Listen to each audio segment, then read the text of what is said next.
அன்புள்ள சகோதர சகோதரிகளே, ஜக்காத்துடைய விஷயத்தில் நாம் சருகிவிடக்கூடாது.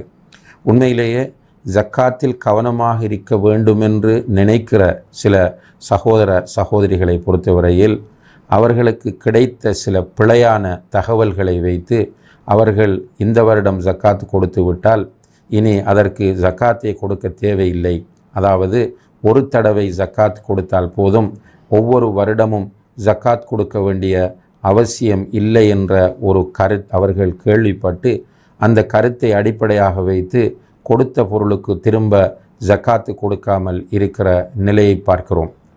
ஆனால் உண்மையிலேயே கொடுத்த பொருளாக இருந்தாலும் அது நிசாபோடு இருந்தால் ஒவ்வொரு வருடமும் அதற்கு ஜக்காத்து கொடுக்க வேண்டும் என்பது உலகத்தில் உள்ள எல்லா இமாம்களுடதும் இஸ்லாமிய அறிஞர்களினதும் ஏகோபித்த முடிவாகும் என்பதை இமாம் இப்னு ஹஸ்ம் என்று சொல்லக்கூடிய அறிஞர் தன்னுடைய மராத்திபுல் இஜ்மா என்கிற புத்தகத்தின் 38வது பக்கத்திலே குறிப்பிடுகிறார்கள்.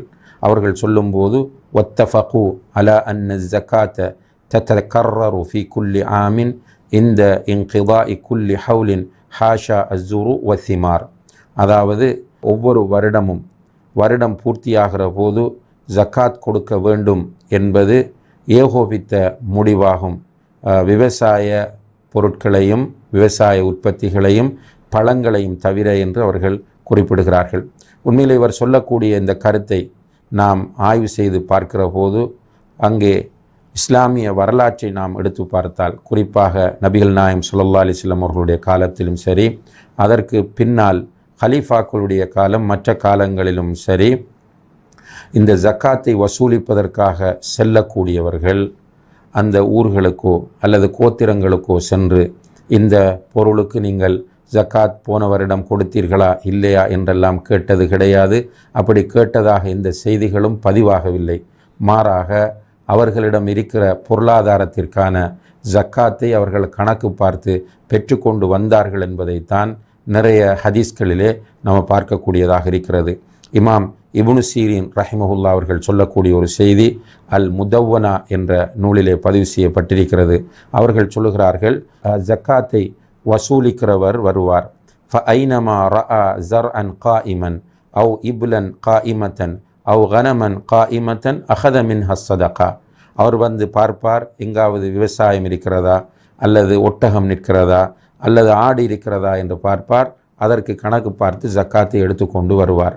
அங்கே நீங்கள் போன வருடம் இதற்கு கொடுத்தீர்களா இல்லையா என்று அவர்கள் கேட்டதும் கிடையாது, அல்லது அந்த மக்கள் நாங்கள் இதற்கு சென்ற வருடம் கொடுத்து விட்டோம் என்று சொன்னதும் கிடையாது என்பதை நாம் கவனத்திலே கொள்ள வேண்டும்.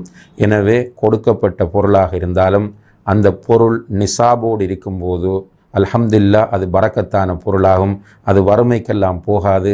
அல்லாஹு தஆலா அந்த பொருளாதாரத்தில் ஜக்காத்து கொடுக்க கொடுக்க வளர்ச்சியைத்தான் ஏற்படுத்துவான் என்பதுதான் ஒரு மூமினுடைய நம்பிக்கையாகும். எனவே கொடுத்த பொருளாக இருந்தாலும் ஒவ்வொரு வருடமும் கணக்கு பார்த்து அதற்கு ஜக்காத்து கொடுக்க வேண்டும் என்பதுதான் சரியான கருத்து. இஸ்லாமிய அறிஞர்களின் ஏகோபித்த முடிவு குர்ஆனும் ஹதீஸும் சொல்லக்கூடியதும் இதுதான் என்பதை நம்ம புரிந்து கொள்ள வேண்டும். எல்லாம் வல்ல அல்லாஹு தஆலா சரியான மார்க்கத்தை பின்பற்றி சுவர்க்கம் செல்வதற்கு நம் அனைவருக்கும் தௌஃபீக் செய்வானாக.